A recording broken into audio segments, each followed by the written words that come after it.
नमस्कार, मी प्रज्ञा आणि तुम्ही पाहताय न्यूज अनकटच्या सकारात्मक बातम्या, जिथे प्रत्येक बातमीत आहे आशेचा किरण।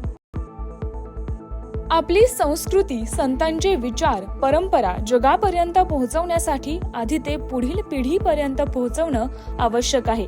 त्या दृष्टीनं जगद्गुरू संत तुकाराम महाराज संतपीठ येथे शिक्षण आणि प्रशिक्षण देण्यात येणार असून येथे शिकणारा विद्यार्थी भागवत धर्म जगभरात पोहोचवेल असा विश्वास मुख्यमंत्री देवेंद्र फडणवीस यांनी देहू येथे व्यक्त केलाय। महाराष्ट्राला मोठी संत परंपरा असून ती परंपरा जपण्याचं काम संतपीठात होणार असल्यानं सर्व प्रकारच्या मदतीसाठी सरकार खंबीरपणे या संतपीठांच्या मागे उभे असल्याचं मुख्यमंत्र्यांनी सांगितलंय।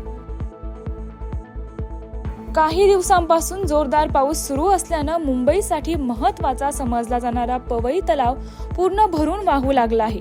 याबरोबरच इतरही धरणातील जलसाठ्यात वाढ नोंदवण्यात आली आहे। 545 कोटी लिटर एवढी जलधारणा क्षमता असणाऱ्या पवई तलावाचे पाणी हे पिण्यायोग्य नसल्यानं प्रामुख्यानं औद्योगिक आणि आरे वसाहतीतील इतर कारणांसाठी वापरले जाते। मुंबईकर उद्योजकांना यामुळे दिलासा मिळालाय। साहित्य अकादमीचे 23 भारतीय भाषांमधील पुरस्कार काल जाहीर झालेत।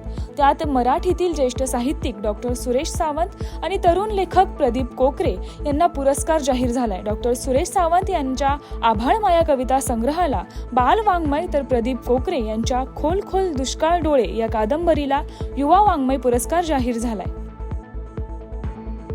जागतिक मगर दिनानिमित्त सातपुडा फाउंडेशन आणि पेंच व्याघ्र प्रकल्पानं विशेष शैक्षणिक उपक्रम राबवलाय। व्याघ्र प्रकल्पाच्या बफर झोन मधील सालई आणि कोतिलमारा गावांतील प्रत्येकी 25 विद्यार्थ्यांनी यात सहभाग घेतलाय।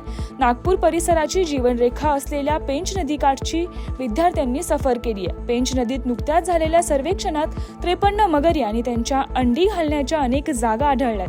विद्यार्थ्यांनी या ठिकाणी निरीक्षण करत मगरींची माहिती नोंदवली आहे।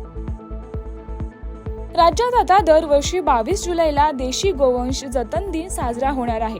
देशी गायींच्या संख्येत वाढ करण्याबरोबरच त्यांची उत्पादन आणि प्रजनन क्षमता वाढवण्यासाठी आधुनिक तंत्रज्ञानाचा वापर करण्यात येणार आहे। त्याचबरोबर देशी गायींच्या संवर्धनाचे तसेच पशुजन्य उत्पादनांचे महत्त्व ग्राहकांना पटवून देण्यासाठी राज्यात दरवर्षी 22 जुलै रोजी शुद्ध देशी गोवंश जतन आणि संवर्धन दिन साजरा करण्यात येणार असल्याचं शासनाने सांगितलंय।